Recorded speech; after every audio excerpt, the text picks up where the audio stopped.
Zaheer Niazi extra के मुअज़्ज़िज़ दोस्तों अस्सलाम वालेकुम। आज की इस वीडियो में हम भुट्टो खानदान के मुतालिक दिलचस्प हकाइक आपको बताएंगे जो आज से पहले आपने बिल्कुल भी नहीं सुने होंगे। तो हमारी वीडियो को पूरा देखिएगा और हमारे चैनल को भी सब्सक्राइब कर लें, साथ में बने बेल आइकन को भी दबा दें। शुक्रिया। नंबर 1 दोस्तों, आज तक आपने नारा सुना होगा आज भी भुट्टो जिंदा है। ये बात तो आप सब ने सुन ही रखी होगी, मगर असल आदमी यानी कि जुल्फकार अली भुट्टो की जिंदगी के मुतालिक बहुत ही कम लोग जानते हैं। भुट्टो एक बहुत ही पढ़े लिखे इंसान थे जो कि पूरी दुनिया में आज भी अपनी जहानत की हिस्स की वजह से जाने जाते हैं। इन्होंने अपनी तालीम अमेरिका में मौजूद यूनिवर्सिटी ऑफ कैलिफोर्निया, बर्तानिया में मौजूद यूनिवर्सिटी ऑफ ऑक्सफोर्ड और लिंकन से तालीम हासिल की, जहां पे हमारे बाबा कायद ने भी बैरिस्टर की डिग्री हासिल की। इसके साथ साथ जुल्फकार अली भुट्टो जरूरत से ज्यादा ही सच्चे इंसान थे जो कि अपने बारे में कोई भी बुराई नहीं छुपाया करते थे। वो अक्सर अपने जलसों में कह जाते थे कि हाँ, मैं शराब पीता हूँ मगर गरीबों का खून नहीं पीता, और ना ही मैं मौलवियों की तरह हलवा यानी कि रिश्वत खाता हूँ। इनकी जिंदगी पर लिखी गई तमाम किताबें बताती हैं कि वो अपनी जिंदगी में कसरत से शराब नोशी किया करते थे और इनके घराने में इस बात को बिल्कुल भी मायूब नहीं समझा जाता था।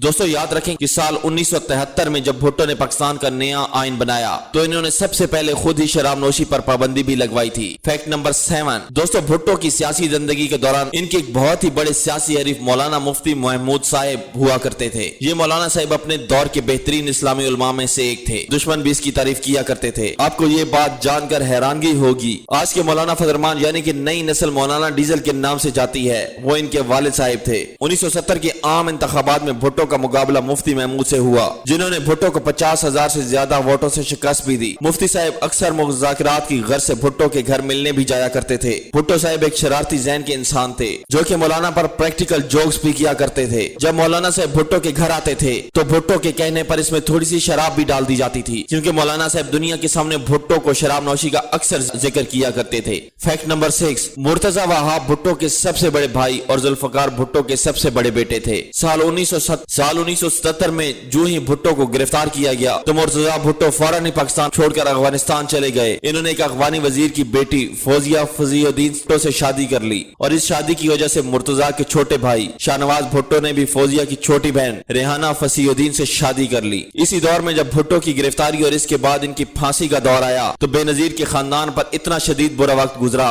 कि भारतीय अखबारात के मुताबिक भुट्टो के बेटे एक बार इंदिरा गांधी से भी मिलने आए, जिसके बाद इंदिरा गांधी ने इनको एक बड़ी रकम इमदाद के तौर पर दी थी। नंबर 5 दोस्तों, शाहनवाज भुट्टो के सबसे छोटे औलाद थे जिनकी जिंदगी का चैप्टर बहुत ही जल्द खत्म हो गया। वो खानदान के सबसे लाडले बच्चे होने के साथ साथ बेनजीर और मुर्तजा भुट्टो से काफी करीब भी थे, जिसकी वजह से इनकी शादी अपने बड़े भाई की साली से हुई थी। शाहनवाज अचानक अपने घर में मुर्दा हालत में पाए गए। जब पुलिस ने तफ्तीश की तो मालूम पड़ा कि इनकी अपनी बीवी से कुछ ही दिन पहले झगड़ा हुआ था, क्योंकि वो अपनी बीवी की नकलो हरकत पर पाबंदी लगाते थे। जब इनकी बीवी रोज रोज डांस क्लब जाने वाली एक दोशीजा थी, जिसके नतीजे में 26 साल शाहनवाज भुट्टो अपनी जान से हाथ धो बैठे थे। पुलिस ने इनकी बीवी को गिरफ्तार तो कर लिया, मगर कुछ ही अरसे बाद सबूत न होने की वजह से इनको छोड़ना पड़ा। नंबर 4 दोस्तों, जैसा कि आप सभी जानते हैं कि भुट्टो खानदान आज भी पाकिस्तान और खासकर सिंध में एक हीरो की हैसियत से जाना जाता है और सिंध की एक बड़ी तादाद आज भी इनकी दीवानी है। मुर्तजा भुट्टो के वारिस और बड़े बेटे थे। इन्होंने भी अपनी तालीम अमेरिका से मौजूद हार्वर्ड यूनिवर्सिटी और फिर क्राइस्ट चर्च ऑक्सफोर्ड से हासिल की, जहां इन्होंने अपनी रिसर्च में भारत में न्यूक्लियर प्रोग्राम पर तनकीद करते हुए कहा था कि ये खित्ते के अमन के लिए खतरा बन चुका है। इसके साथ साथ मुर्तजा भुट्टो ने बहुत ही बहादुरी के साथ दुनिया को यह भी बावर करवाया कि पाकिस्तान अपने दिफा का पूरा हक रखता है और वो अपनी न्यूक्लियर प्रोग्राम शुरू करना चाहता है। जब जुल्फकार अली भुट्टो को सजाए मौत मिलने लगी तो मुर्तजा भुट्टो ने पूरी दुनिया का दौरा करके अपने वालिद के लिए इंटरनेशनल सपोर्ट हासिल की, जिसके नतीजे में अमेरिका, यूरोप और मिडिल ईस्ट के बहुत से ममालिक बड़े लीडरान ने इस वक्त के फौजी आमिर जौल हक से राब्ता करके कहा कि भुट्टो पर रहम किया जाए, मगर किस्मत में कुछ और ही लिखा था। भुट्टो के फांसी के खिलाफ इन्होंने बाकायदा अपनी पार्टी बनाई जिसका नाम अल जुल्फिकार था।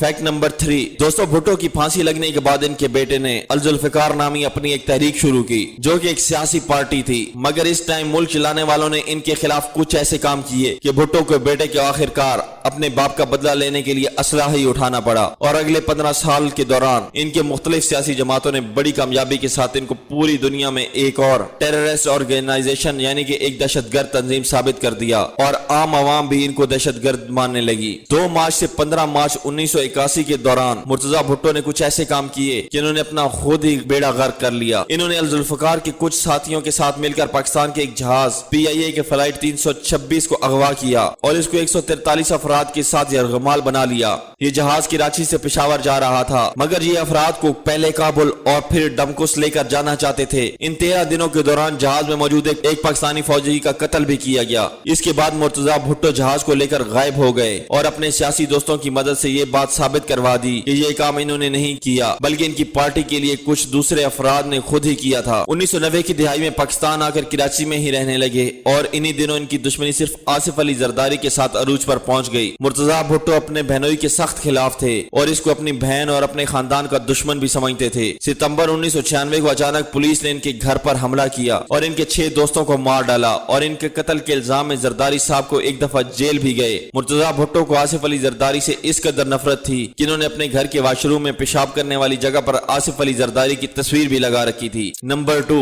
दोस्तों आसिफ अली जरदारी आपको पसंद हो या ना हो, ये बात तो सभी मानते हैं कि वो इंतहाई ज़हीन और काबिल सियासतदान हैं, जो कि अपनी चालाकी से तमाम तूफानों का रुख अपनी तरफ मोड़ लेते हैं। जब से ताकत में आए हैं इन पर कोई हाथ भी नहीं डाल सकता और ना ही एक धीले की करप्शन साबित कर सका है। आसिफ अली जरदारी ने अपनी तालीम कराची में मौजूद NP हाई स्कूल और इसके बाद लंदन के स्कूल ऑफ स्टडी से हासिल की। इन्होंने साल 1987 में मोहतरमा बेनजीर भुट्टो से शादी कर ली और इनके सियासी खानदान में एंट्री मारी और अगले ही साल मोहतरमा पाकिस्तान की और तमाम उम्मत मुस्लिमा की पहली प्राइम मिनिस्टर भी बन गयी। जरदारी ने तेजी से पीपल पार्टी की तरक्की की। वो बहुत ही जल्दी अपनी बीवी की पार्टी में ताकतवर पोजीशन पर विराजमान हो गए। दोनों मियाँ बीवी शुरू से ही करप्शन के इल्जामात लगते रहे और मीडिया जरदारी के नाम से मिस्टर 10% बन गया और आज भी जरदारी पाकिस्तान की सियासत में काफी असर और रसूख रखता है। दोस्तों अगर आपको हमारी ये वीडियो पसंद आए तो हमारे चैनल को सब्सक्राइब लाजमी कर लें। शुक्रिया।